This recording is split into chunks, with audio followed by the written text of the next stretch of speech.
Alors, est-ce que je passe d'un genre à l'autre? Assez peu, euh, parce que je suis surtout un romancier, mais ça peut m'arriver, ça m'est arrivé, ça m'arrive de toucher à d'autres genres. Par exemple, j'ai publié 2 recueils de haïkus. Pendant un certain temps, j'ai été, là aussi, c'est une influence assez impressionné par la philosophie zen. J'ai pratiqué le bouddhisme zen et tout cet art d'écrire très sobre en 17 syllabes, il faut tout dire, du haïku japonais m'a marqué. À certains moments, je me suis un peu dirigé aussi, quand on me l'a demandé, donc c'était aussi parfois en fonction de commandes, je me suis dirigé vers le théâtre, mais disons que c'est plutôt secondaire et que mon projet est quand même de produire, je ne sais pas, environ tous les 2 ans, où il n'y a pas vraiment de, comment dire, je ne me fixe pas un délai, mais c'est à peu près ça, disons, depuis une douzaine d'années que je publie. J'ai publié 6 romans, bientôt le septième. Donc c'est un rythme d'environ un tous les 2 ans.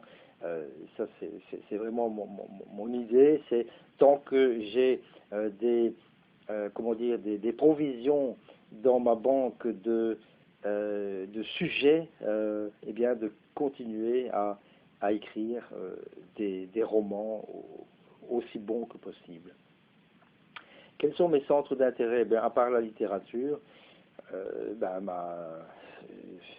j'avais autrefois un grand centre d'intérêt qui était sportif. J'ai beaucoup euh, couru, couru seul sur les routes, dans les bois. J'aime bien me dépenser aussi physiquement, et sinon mes autres centres d'intérêt seront la lecture, la musique, et aussi bon, la famille. J'adore m'occuper de mes enfants et aujourd'hui de mes petits-enfants. Euh, un autre centre d'intérêt qui a été très important, ça a été ma carrière de professeur.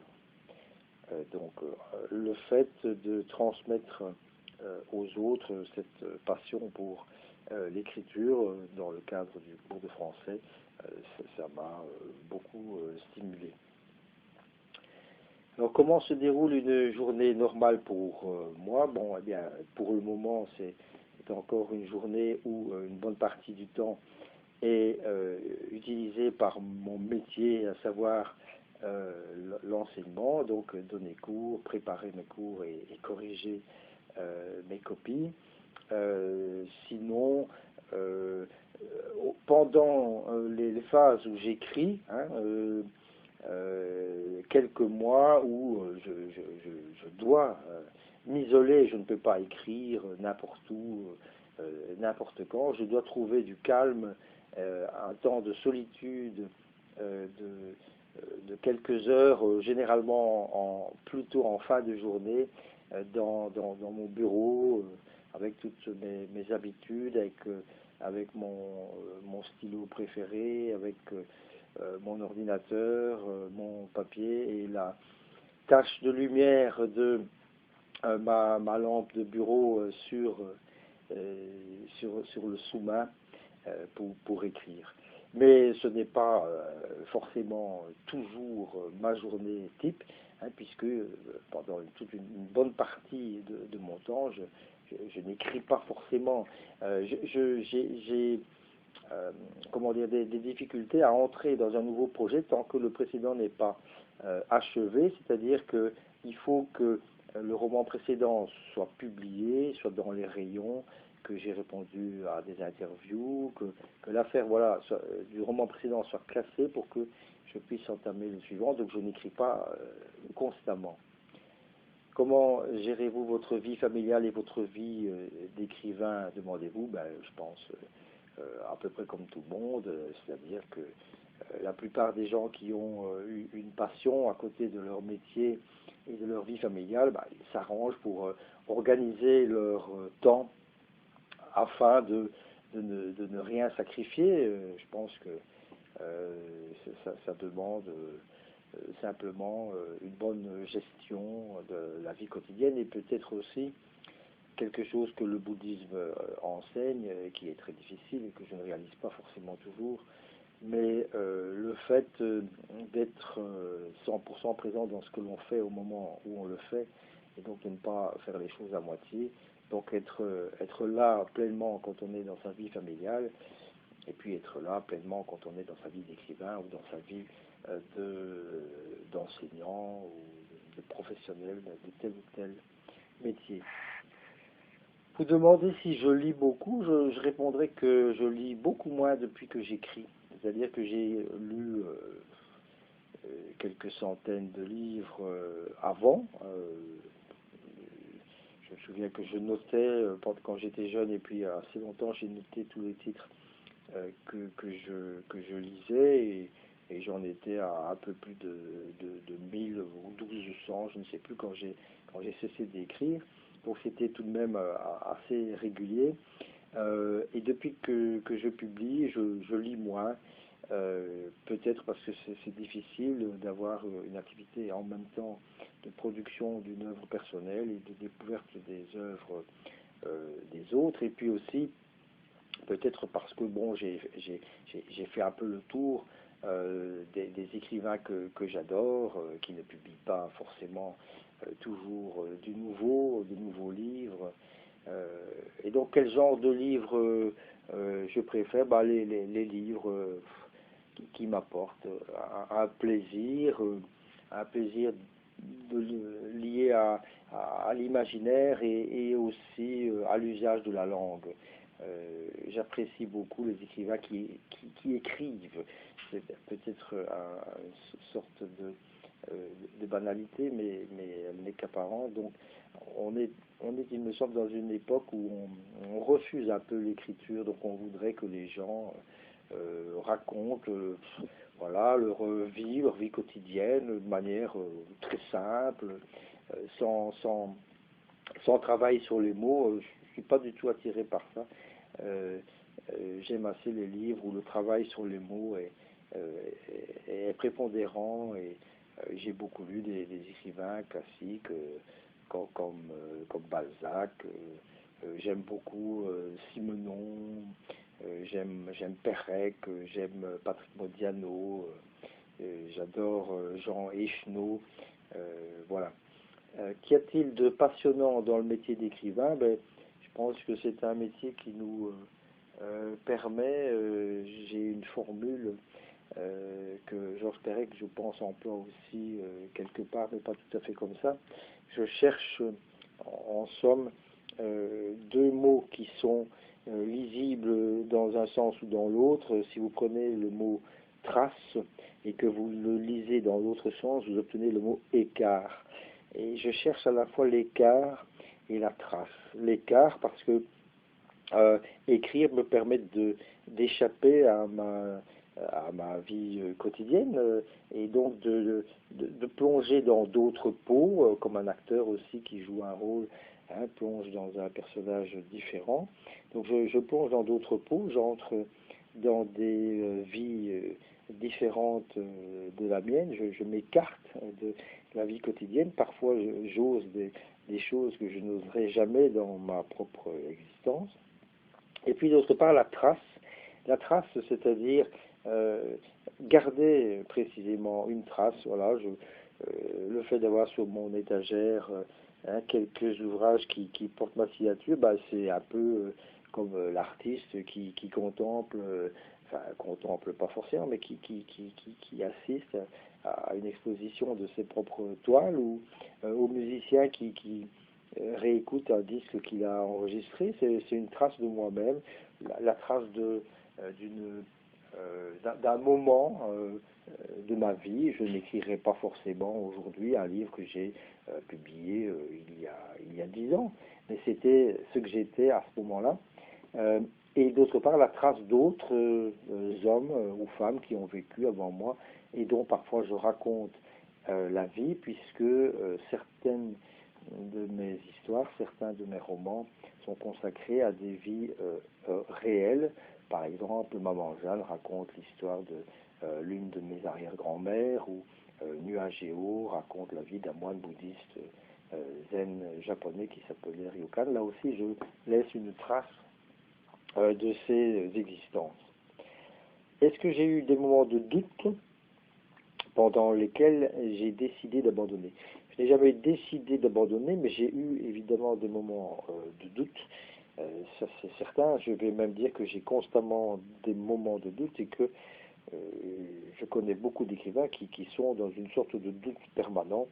Le doute portant essentiellement sur pourquoi j'écris, pourquoi continuer, pourquoi les moments de doute les plus importants, c'est le moment de la publication, c'est le moment où on se dit, tiens, est-ce qu'on va parler du livre, est-ce qu'il va être apprécié, est-ce que je vais le découvrir chez les libraires, est-ce qu'il va exister, ou est-ce que, voilà, passer les quelques semaines de sa sortie, il va disparaître, et voilà, et pourquoi l'avoir écrit, celui-là?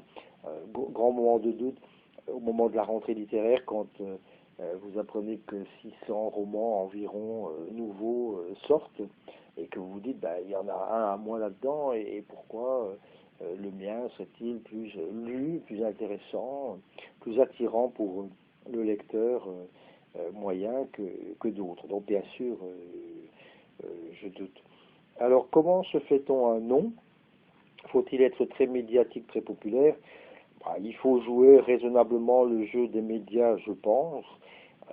On ne peut pas prétendre publier, c'est-à-dire rendre public, en étant soi-même un être caché. Public contient aussi la notion du populus, du populaire, du peuple. Maintenant, faut-il l'être? Je crois qu'il ne faut pas forcément le chercher. Et je pense que c'est quand on le cherche qu'on le rate, et que les choses viennent, si elles doivent venir, sans forcément que l'on ait cherché à ce qu'elles viennent. Je suis devenu un écrivain belge un peu connu, avec Nuageo, mon roman, qui a été sélectionné pour le prix Rossel. Donc il a été retenu dans la sélection finale du Rossel en 2008 parmi les 5 romans considérés comme les meilleurs de l'année en Belgique. Et forcément, ça a attiré l'attention sur moi-même. J'ai à ce moment-là obtenu une excellente critique dans le journal Le Soir, avec 3 étoiles tout à fait inespérées. Et voilà, on se fait un nom comme ça. On se fait un nom si, je pense, on doit se faire un nom. Si on n'est jamais remarqué, jamais lu, si on ne suscite jamais aucun intérêt, peut-être qu'on aurait intérêt à se diriger vers autre chose, ou peut-être qu'on est tellement génial que tout le monde se trompe, que personne ne nous remarque. C'est arrivé pour certains grands dans le passé. Quel parcours avez-vous suivi pour vous faire publier la première fois? Demandez-vous. Écoutez, le parcours classique, à savoir d'abord écrire aux plus grandes maisons d'édition à Paris, se faire refuser, et puis se dire, tiens, il existe aussi des maisons d'édition en Belgique, et envoyer aux quelques maisons d'édition belges. Et à ce moment-là, j'avais envoyé mon roman à Luce Wilquin, qui l'avait refusé, et à Luc Pire, et j'ai reçu un coup de téléphone quelques mois plus tard en me disant de la part de Luc Pire que mon premier roman les intéressait. Je suis allé signer mon contrat. Voilà, ça se passe tout simplement comme ça. Quel rapport j'ai avec ma maison d'édition Totale Liberté, projet à soumettre, demandez-vous, retouche imposée? Je crois que maintenant j'en suis presque à la totale liberté, dans le sens où je suis un des auteurs de la maison qui devient un peu classique. Je crois que j'ai publié 5 romans chez Luce Wilquin, et donc quand je propose un sujet à Luce Wilquin, que je lui envoie par exemple quelques pages, eh bien elle me dit voilà, tout de suite, si elle considère le projet intéressant et je continue et je lui envoie. Elle m'impose rarement des retouches. Elle propose parfois des améliorations et je reste libre d'accepter les propositions qu'elle me fait ou de les refuser. Combien un auteur perçoit-il par ouvrage vendu? Ça se situe entre 8 et 10% du prix de vente. Donc voilà, c'est assez peu. On ne peut pas faire fortune en Belgique avec la vente de ces livres, quand on sait d'ailleurs qu'un gros tirage, exemple à prix Rossel, ça se situe à quelques milliers, 7 ou 8 000 exemplaires. Moi, j'ai vendu, par exemple, un peu plus de 2000 exemplaires de Nuages Géo. C'est une vente très très respectable au niveau belge. Enfin, faites-vous corriger vos écrits pour l'orthographe? Heureusement non, car j'ai la chance d'être moi-même enseignant de français et ce serait tout de même un comble que je n'ai pas l'orthographe attendue de quelqu'un qui a fait des études universitaires en philologie romane. Donc c'est même plutôt moi qui corrige parfois les fautes d'orthographe de quelques amis auteurs qui me le demandent. Voilà.